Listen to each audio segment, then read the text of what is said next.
Bismillahirrahmanirrahim. Alhamdulillah, kembali kita lanjutkan di pagi ini kajian dengan membaca buku Khudh Aqidatak Minal Kitabi was Sunnatis Sahihah, dan insyaallah kita akan melanjutkan pembahasan tentang masalah tawassul. Pada pertemuan sebelumnya kita telah membaca keterangan yang disampaikan oleh Syekhul Islam bahwa dari sekian banyak dalil tentang tawassul, maka bisa kita rangkum bahwa tawassul yang disyariatkan ada berapa? 3. Yang pertama adalah tawassul dengan menggunakan Asmaul Husna. Yang kedua, tawassul dengan amal saleh. Dan yang ketiga, tawassul dengan meminta doa kepada orang lain yang masih hidup. Saya lanjutkan keterangannya.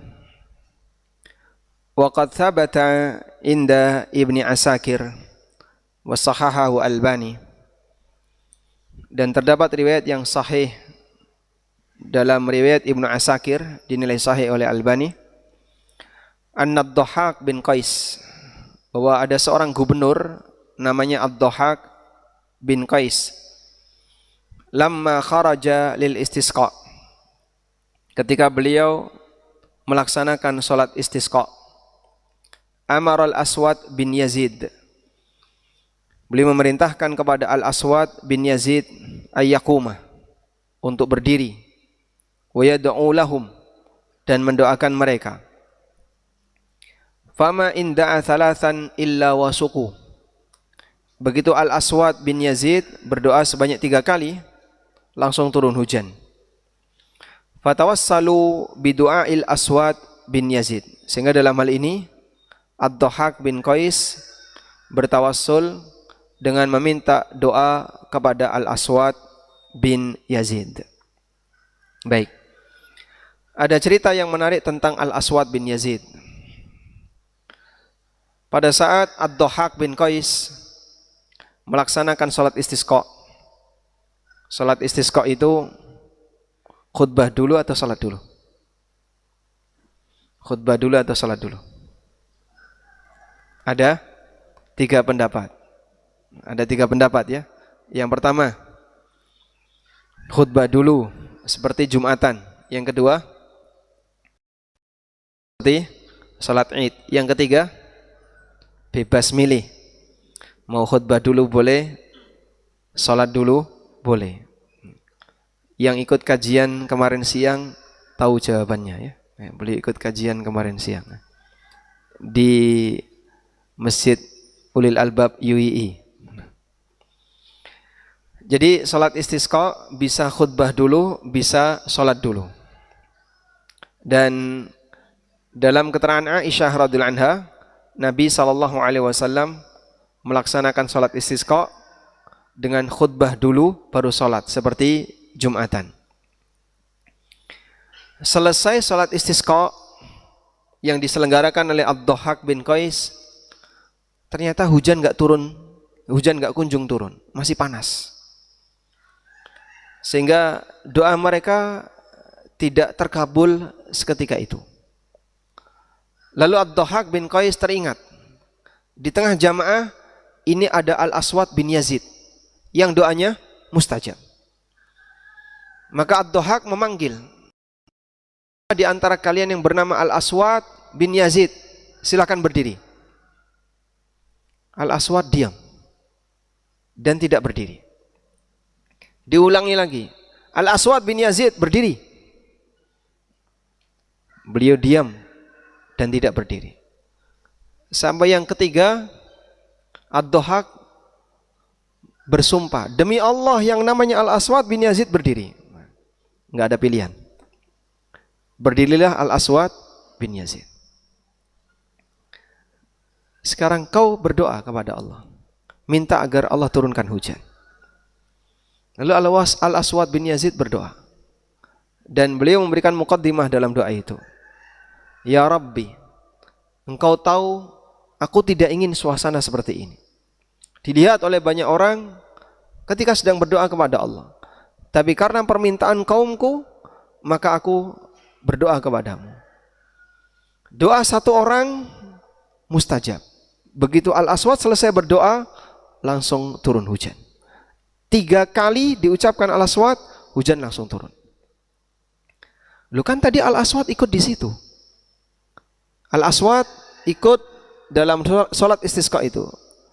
Tapi tidak turun hujan. Begitu Al-Aswad doa sendiri. Ketika beliau berdoa sendirian, lebih mustajab. Gak ada yang ganggu. Doa-doa orang fasik, doa-doa orang yang banyak berbuat maksiat, gak ikut ganggu doanya Aswad. Maka doa orang saleh sendirian bisa jadi lebih mustajab daripada doa bareng-bareng orang yang tidak mustajab. Maka enggak jaminan kalau yang mendoakan banyak justru lebih mustajab. Gara-gara permintaan si A, si B, si C yang dia masih ahli maksiat, malah jadi sebab doanya tidak dikabulkan oleh Allah.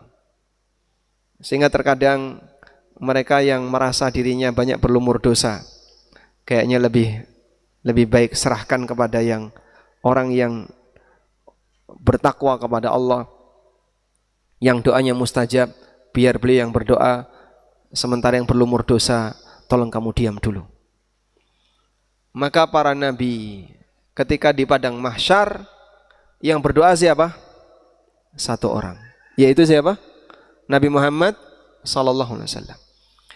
Sehingga saat manusia dalam keadaan kepanasan, lalu mereka meminta kepada para nabi, dari Nabi Adam pindah kepada Nabi Nuh, pindah ke Nabi Ibrahim, lalu Nabi Ulul Azmi seterusnya. Mereka malu untuk berdoa. Para nabi itu malu untuk berdoa. Di suasana yang Allah sangat murka, belum pernah murka semurka ini, dan setelah ini Allah tidak akan murka seperti ini. Hanya Nabi Muhammad SAW yang diberi izin untuk berdoa. Karena yang lain merasa punya banyak salah, dosanya tidak ada jaminan diampuni. Sementara Nabi Muhammad SAW dosa. Disinilah kita bisa lihat pengaruh doa dari satu orang bisa jadi lebih mustajab daripada doa banyak orang yang mereka nggak pasti keadaannya. Baik. Selanjutnya, setelah Al-Aswad mengalami situasi seperti itu, maka nama Al-Aswad bin Yazid jadi makin terkenal. Itu kalau di zaman kita, Al-Aswad bin Yazid didatangi orang bawa botol, lalu dilelang. Berapa yang sanggup ini? 200.000. Bayar untuk beli air doa. Kenapa? Karena ini sudah terkena bacaan Quran Al-Aswad bin Yazid, terkena doanya Al-Aswad bin Yazid. Itu kalau sekarang ya. Tapi Al-Aswad bin Yazid bukan Habib. Dan Al-Aswad beral menjual doa, apalagi online. Walaupun beliau orang yang doanya mustajab. Pak, benar nggak Pak? Kalau air itu sering kena paparan bacaan Quran, maka ini akan menjadi air mujarab. Sehingga dibacakan Quran nanti jadi air mujarab. Kalau ruqyah memang boleh pakai media air ya. Tapi kalau sebatas kena paparan Quran jadi mujarab, maka benda yang paling mujarab adalah mikrofon Masjidil Haram. Masya Allah. Wah, itu kena bacaan Quran imamnya tiap 5 waktu. Tapi enggak ada yang ngalap berkah dengan mikrofon Masjidil Haram atau mikrofon Masjid Nabawi nggih Pak. Maka bedakan antara meruqyah dengan air dengan benda yang terkena paparan bacaan Al-Quran.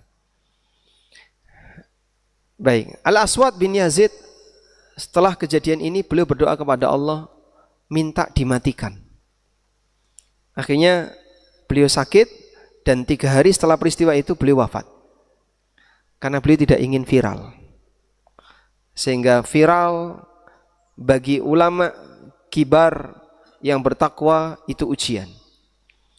Maka beliau karena tidak ingin viral, beliau berdoa kepada Allah agar diwafatkan. Akhirnya beliau wafat. Tidak lama dari peristiwa ini. Itu beda dengan orang zaman sekarang ya. Sehingga kalau dia merasa doanya mustajab, itu geni. Tahu itu geni? Nah. Maka dia enggak melakukan seperti itu, tapi yang beliau lakukan adalah menjaga keikhlasan dan al-aswat malah memohon kepada Allah agar diwafatkan. Kita beralih ke tanbih, catatan.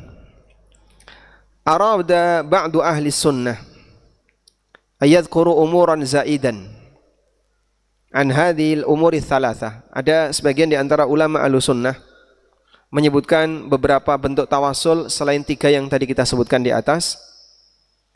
Dan sebenarnya aneka bentuk tawasul itu kembali kepada 3 di atas. Pertama, Muhammad bin Bashir As-Sahsawani. Muhammad bin Bashir As-Sahsawani dalam kitabnya Siyanatul Insan Zainid Dakhlan menyebutkan annahu yatawassalu bi rububiyatillah li ibadihi as-salihin. Orang boleh bertawassul dengan rububiyah Allah kepada sebagian hambanya yang saleh. Dan beliau berdalil dengan hadis Aisyah riwayat Muslim. Nabi SAW kalau qiyamul lail membaca doa, Allahumma rabba Jibril wa Mikail wa Israfil fatiras samawati wal ard alimal ghaibi wasyahadah anta tahkumu baina ibadika fima kanu fihi yakhtalifun ihdini lima ikhtalifa fihi minal haqqi biidnik innaka tahdi man tasha'u ila siratim mustaqim. Nah, di situ ada kalimat ya Allah, Rabb Jibril, Mikail, Israfil. Ya Allah, Rabbnya Jibril, Mikail dan Israfil. Berarti di sini apa? Tawassul. Tawassul dengan rububiyah Allah terhadap makhluknya. Namun realitanya sebenarnya, kalaupun mau tawassul seperti ini silahkan. Tawassul dengan perbuatan Allah kepada makhluknya. Tapi hakikatnya itu sama dengan tawassul dengan nama dan sifat Allah. Karena rububiyah Allah kepada hambanya bagian dari perbuatan Allah kepada hambanya dan itu merupakan sifat Allah untuk para hambanya. Perbuatan Allah adalah sifat Allah. Jadi saya ulang, dalam pembahasan tauhid asma wa sifat, perbuatan Allah itu masuk dalam lingkaran sifat Allah. Yang kedua, Muhammad bin Bashir As-Sahsawani juga menyebutkan bentuk tawassul dengan memberikan salawat kepada Nabi SAW. Beliau berdalil dengan hadis dari Fudalah bin Ubaid bahwa Nabi SAW mendengar ada orang yang berdoa ketika salat, lalu dia belum bersalawat kepada Nabi SAW. Dia berdoa tapi belum bersalawat. Lalu Nabi SAW mengatakan, ajilah hada, orang ini terburu-buru. Orang ini terburu-buru. Thumma da'a faqala lahu wa li ghairi. Lalu Nabi SAW memanggilnya dan memberi nasihat kepada orang itu. Idza shalla ahadukum, kalau kalian salat, falyabda bitahmidillah wa tsana'i alaih. Mulailah dengan memuji Allah. Thumma liyusalli 'alan nabi. Kemudian berikan salawat untuk Nabi sallallahu alaihi wasallam. Tsumma liyad'u ba'du bima syaa. Kemudian setelah itu silakan berdoa dengan doa yang kamu inginkan. Jadi puji Allah dulu, baca salawat, lalu berdoa. Nah, berarti di sini ada bentuk tawasul dalam bentuk apa? Bersalawat kepada Nabi sallallahu alaihi wasallam. Namun sebenarnya ini bukan tawasul dengan salawat saja, tapi lebih boleh kita buat umum amal soleh. Karena bersalawat termasuk di antara bentuk amal soleh. Ya, meskipun secara khusus ditekankan untuk baca salawat ketika berdoa, baik sebelum maupun pasca berdoa. Selanjutnya, ada sebagian ulama yang mengatakan boleh bertawasul dengan iman. Nah, itu jawabannya gimana? Tawasul dengan iman sama dengan tawasul dengan amal saleh. Rabbana innana amanna faghfir lana dzunubana wa qina adzabannar. Ya Allah, kami beriman, maka ampunilah dosa kami. Dia bertawasul dengan apa? Iman, dan iman termasuk amal saleh. Sekarang, bolehkah bertawasul dengan amal soleh orang lain? Hukum tawasul dengan amal soleh orang lain.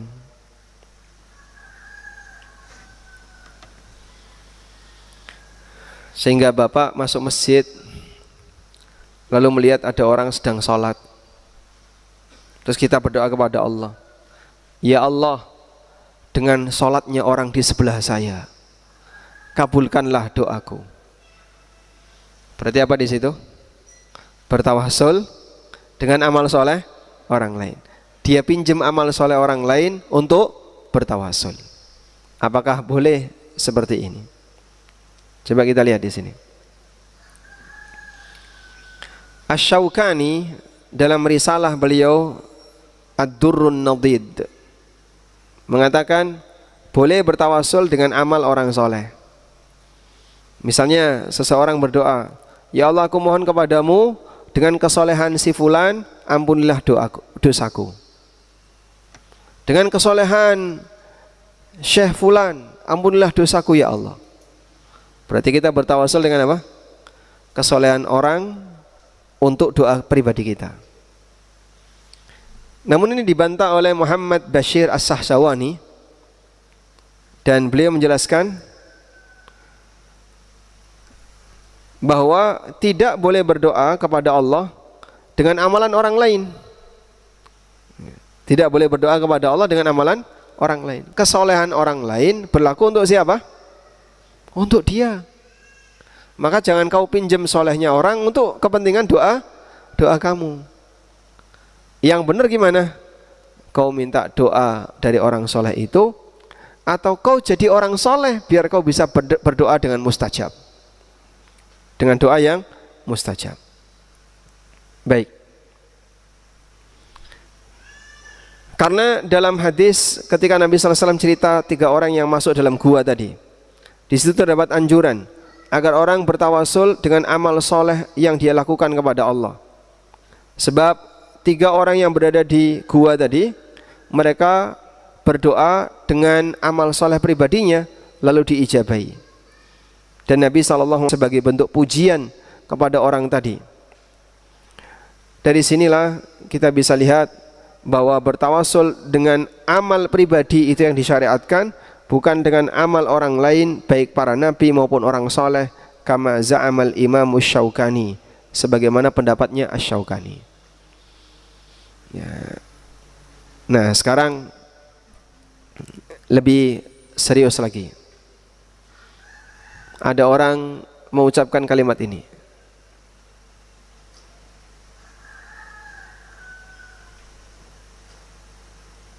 Tawassalna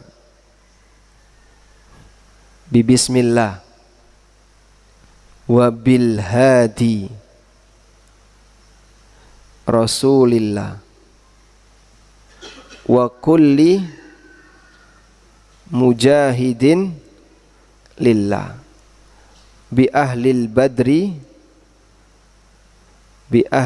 badri ya Allah. Kita bertawassul dengan bismillah. Kalimat ini boleh enggak? Boleh. Berarti ini apa? tawasul dengan Asmaul Husna.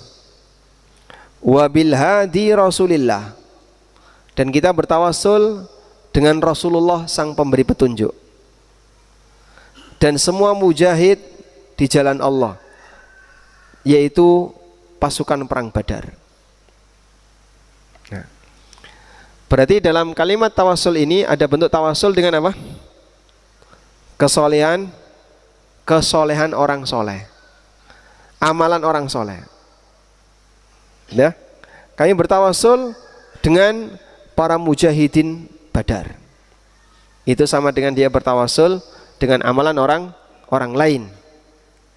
Baik. Praktek ini syirik atau tidak? Syirik atau tidak? Bukan. Bukan syirik, Pak. Baik. Enggak sampai pada tingkatan syirik. Karena dia tidak meminta kepada selain Allah, tapi yang dia lakukan adalah meminta kepada Allah, tapi bertawasul dengan menggunakan kesolehan Nabi sallallahu alaihi wasallam atau kesolehan pasukan Badar. Nah, ini kembali ke tadi. Kalau Muhammad Bashir As-Sahsawani mengatakan tawasul seperti ini keliru. Kenapa? Karena kesolehan orang lain ya untuk dia, bukan untuk kamu.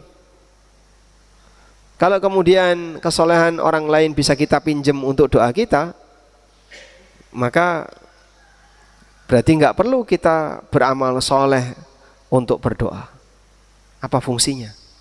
Adanya anjuran untuk itu. Pakai saja kesolehan Nabi. Nah, paling tinggi itu. Ya Allah, dengan kesolehan Nabimu, aku mohon kepadamu. Maka dia gunakan, dia pinjam kesalahan orang lain untuk berdoa. Dan sejatinya praktek seperti ini mengajarkan orang terlalu bergantung kepada orang lain. Dan itulah yang diingkari oleh para ulama. Sehingga akhirnya tenang saja, sudah ada yang menjamin dosamu, sang juru selamat. Nah, kayak gitu, Pak. Yang model-model kayak gini ya, mengajak manusia untuk jadi orang yang bergantung kepada amalan orang lain, mengajak orang untuk berpangku tangan dengan kebaikan orang lain. Kemudian bahkan yang lebih parah adalah meyakinkan orang bahwa dia pasti akan mendapatkan surga karena amalan orang lain. Itu semuanya turunan dari bibit murji'ah. Murji'ah. Nah, sehingga kadang nggak sholat nggak apa-apa, yang penting kalau mati didoakan oleh orang lain. Nah, kalau kamu nggak sholat, walaupun didoakan oleh orang lain ya percuma saja. Akhirnya orang terlalu bergantung kepada orang lain. Tapi kalau kita diajarkan berbeda, wa allaisa lil insani illa ma sa'a, kau tidak akan mendapatkan pahala selain apa yang kau kerjakan. Jazaan bima kuntum ta'malun, sebagai balasan terhadap apa yang telah kalian kerjakan. Wala taziru waziratun wizra ukhra, seseorang tidak bisa nanggung dosa orang lain. Maka kalau kamu berdosa, ya kamu akan menanggung dampak buruknya, dan gak bisa ditanggung oleh ketua ormas atau sang juru selamat. Sehingga Nabi tidak menanggung dosa umatnya. Nabi tidak menanggung dosa umatnya, sebagaimana umat tidak menanggung dosa umat yang lain. Nah, keyakinan seperti itu sinkron. Makanya kalau mau doa ya kamu jadi orang soleh, selanjutnya silahkan kau berdoa. Bukan apa? Bergantung kepada doa orang lain atau kesolehan orang lain, lalu dipakai sarana untuk berdoa. Kelirunya ada di sana. Wallahu a'lam. Baik, sekarang coba kita lihat beragam tawasul dalam dalil. Tawasul dalam dalil. 1. Dengan amal soleh orang yang didoakan. Tawasul dengan amal soleh orang yang didoakan. Boleh nggak kayak gini? Tawasul dengan amal soleh orang yang didoakan, boleh nggak? Jadi bapak mendoakan si A, lalu bapak menyebutkan kebaikan si A, boleh nggak? Boleh nggak seperti ini? Hah? Boleh atau tidak? Boleh. Kalau tawasul dengan kesolehan orang lain untuk doa kita, tidak boleh. Tawasul mendoakan orang lain dengan kesolehan dia. Baik, ini hukumnya boleh. Kita diajarkan oleh Allah Ta'ala, wa qur rabbirhamhuma kama rabbayani saghira. Rabbighfirli wali walidayya warhamhuma kama rabbayani saghira. Ada kalimat warhamhuma kama rabbayani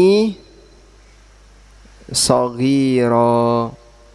Rahmatilah kedua orang tuaku sebagaimana dia telah merawatku di waktu kecil. Jadi kita minta kepada Allah agar kedua orang tua kita dirahmati dengan amal soleh orang tua kita berupa merawat kita waktu kecil. Ini berarti kita apa? Bertawasul dengan kesolehan orang itu untuk kebaikan dia.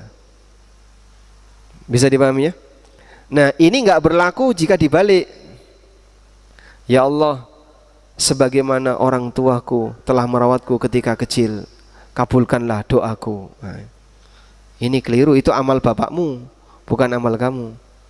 Kalau kau mendoakan bapakmu, ya Allah ampunilah bapakku, ampunilah ibuku, karena mereka telah merawatku ketika kecil.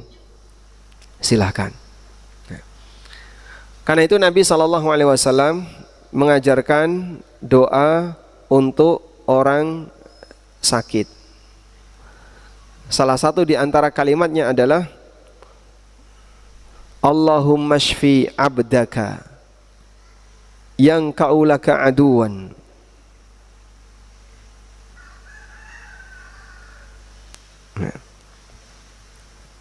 Ini doa ini ya.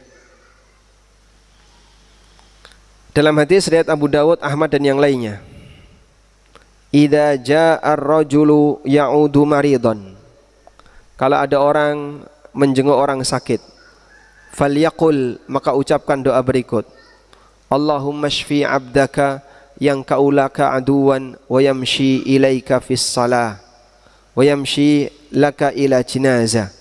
Dalam riwayat yang lain, wa yamshi laka ila salah.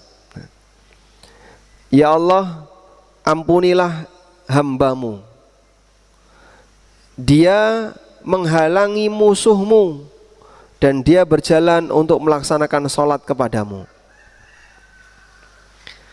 Ya Allah, sembuhkanlah hambamu karena dia menghalangi musuhmu dan dia melaksanakan sholat dengan berjalan ke menuju masjid. Nah, itu tawasul dengan apa?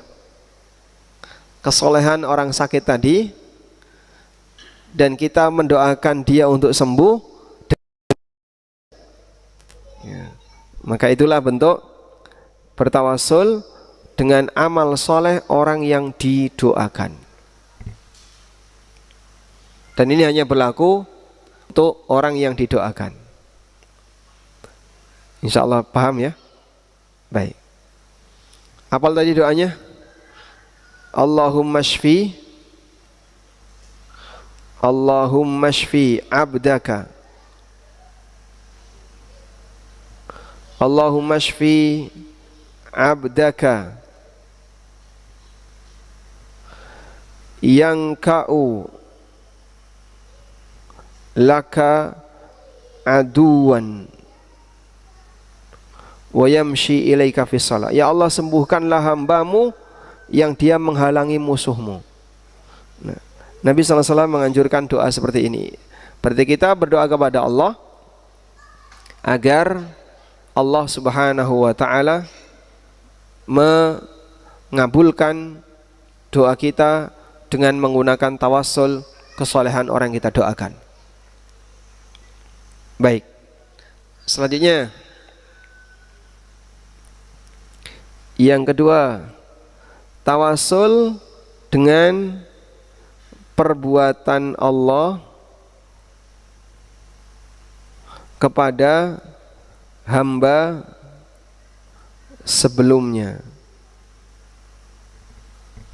Perbuatan Allah kepada hamba sebelumnya. Sudah?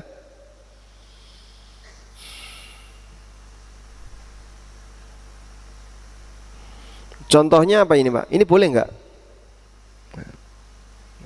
Coba. Boleh nggak yang kayak gini? Misalnya, contohnya ini boleh ya? Boleh. Contohnya, Allahumma salli ala Muhammad wa ala ali Muhammad kama sallaita ala Ibrahim. Ya Allah, berikanlah salawat kepada Muhammad dan keluarga Muhammad sebagaimana engkau memberikan salawat kepada Ibrahim. Nah, kalimat sebagaimana engkau memberi salawat kepada Ibrahim ini tawasul dengan perbuatan Allah sebelumnya.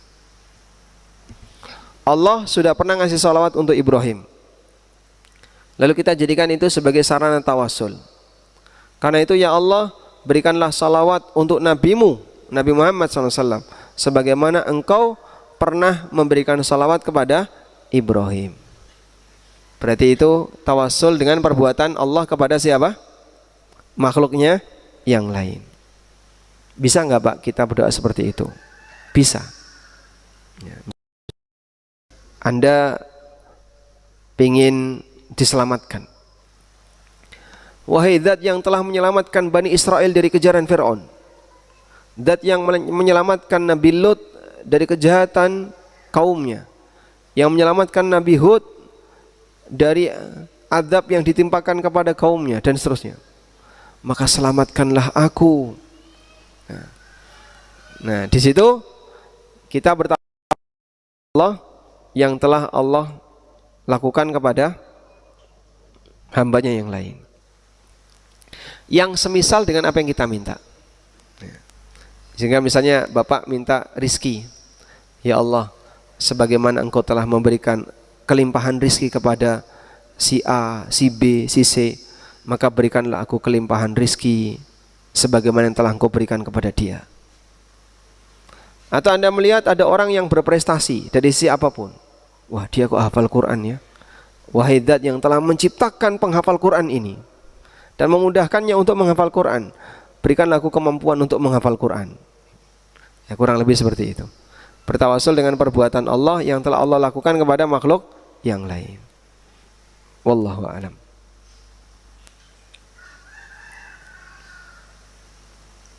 Ya. Dan sebenarnya untuk yang kedua ini kembali kepada tawasul dengan Asmaul Husna dan sifat yang mulia. Karena perbuatan Allah termasuk bagian dari sifat Allah Subhanahu wa taala. Nah. Walhamdulillah. Baik, coba dijelaskan apa perbedaan istishfa dengan tawasul. Kemarin sudah ya.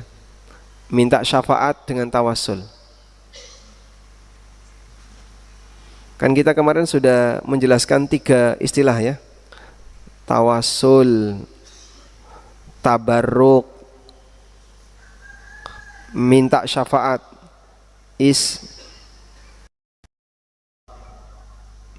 ini cari syafaat. Nah, apa bedanya tabarruk, tawasul, dan istishfa?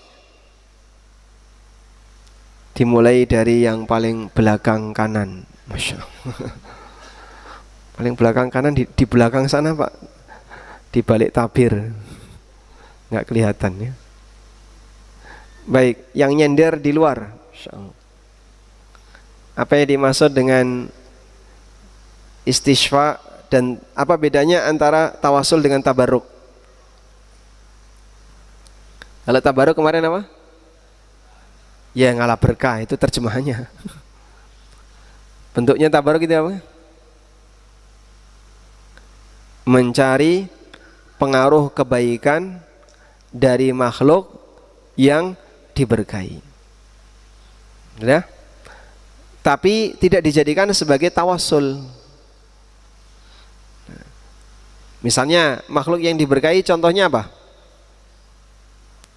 Makhluk yang diberkahi contohnya kota Mekah. Kalau dijadikan sebagai tawassul bisa nggak Pak? Ya Allah, dengan keberadaanku di kota Mekah, kota sucimu, kabulkanlah doaku.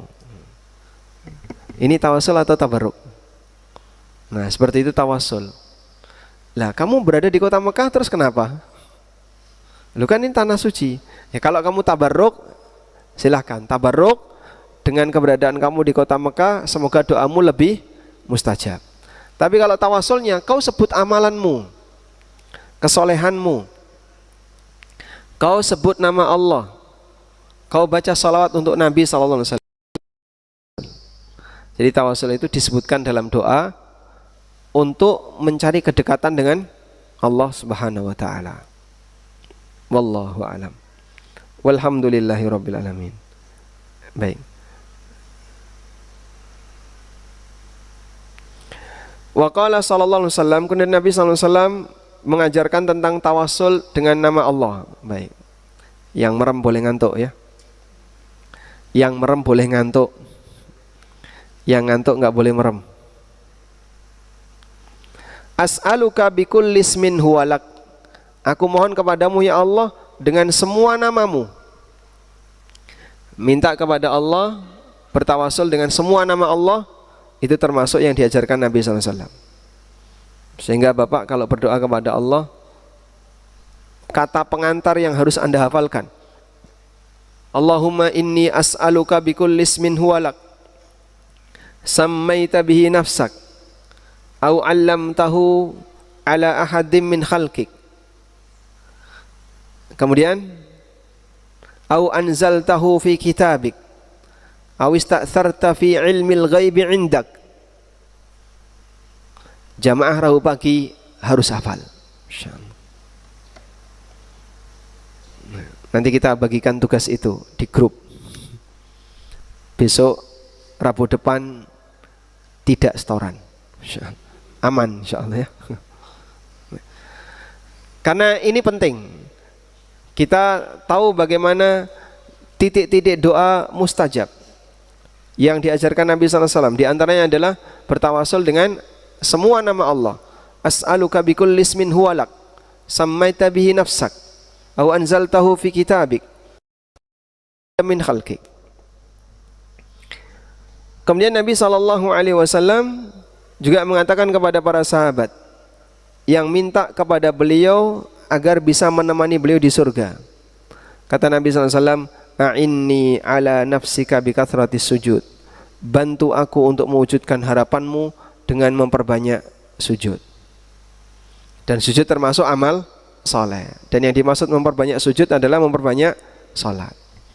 Sehingga sahabat ini setelah melayani Rasulullah SAW, kemudian Nabi SAW tanya kepada sahabat tersebut, sal, silakan minta. Saya minta satu ya Rasulullah. Apa itu? Bisa menemani Anda di surga. Awa ghaira dzalik, ada enggak permintaan yang lain? Jangan yang itu, keduren. Tidak ada ya Rasulullah. Huwa dzak, cuman itu yang saya minta. Murafaqataka fil jannah. Aku minta bisa menemani Anda di surga. Lalu Nabi SAW mengatakan, fa'inni ala dzalika bikathratis sujud. Itu beda dengan orang sekarang ya. Silakan kau minta, ya Rasulullah, jadikan rizki saya lancar, lancar, lancar, lancar. Duniawi semuanya. Sahabat ketika minta doa kepada Nabi SAW, doanya apa? Minta surga. Wa yajuzu tawassul bihubbina wa hubbillahi lirrasul wal awliya. Kita boleh bertawassul dengan cinta kita kepada Allah dan Rasulnya, serta cinta kita kepada para wali, orang-orang saleh. Seperti kisahnya orang yang terperangkap dalam gua, lalu mereka bertawasul dengan amal soleh mereka, fafarrajallahu anhum, kemudian Allah Subhanahu wa taala membukakan gua itu. Kemudian di sana ada tawassul al-mamnu, tawassul yang dilarang, yaitu du'aul amwat, berdoa kepada orang yang sudah mati, wa talabul hajat, dan memohon kebutuhan kepada orang yang sudah mati. Sebagaimana yang terjadi saat ini, dan ini kategori syirkun akbar, syirik besar. Berdasarkan firman Allah Ta'ala, la tad'u min dunillahi ma la yanfa'uka wa la yadurruk, fa in fa'alta fa innaka idzam minadh dhalimin. Kau berdoa kepada selain Allah yang tidak memberikan manfaat dan madarat bagimu, jika nekat kau lakukan berarti kau orang dolim, maksudnya orang musyrik. Allah sebut orang musyrik dengan orang dolim. Nah, ini peringatan keras bagi orang yang tawasul dengan menyebut nama atau dengan datang ke kuburan lalu minta kepada si penghuni kubur, tolong antarkan doa ini kepada Allah. Kemarin sudah kita bahas, inilah yang disebut dengan istishfa, minta syafaat. Minta syafaat itu sama dengan ketika di dunia ya, sama dengan memantulkan doa. Doa saya titipkan ke arwah si A, nanti arwah si A yang akan mengantarkan doa saya dengan syafaatnya si A. Nah, ini hukumnya syirik akbar. Wa amma tawassul bijahir rasul, adapun tawassul dengan jah, dengan kesolehan Rasul sallallahu alaihi wasallam, seperti misalnya orang mengatakan, ya Rabbi bijahi Muhammad, ya Allah dengan kehormatan Muhammad sallallahu alaihi wasallam,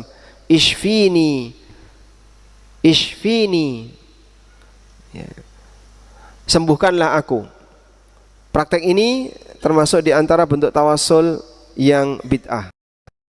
Para sahabat tidak pernah melakukannya, dan Umar bertawasul dengan Abbas ketika Abbas masih hidup, dengan doanya Abbas.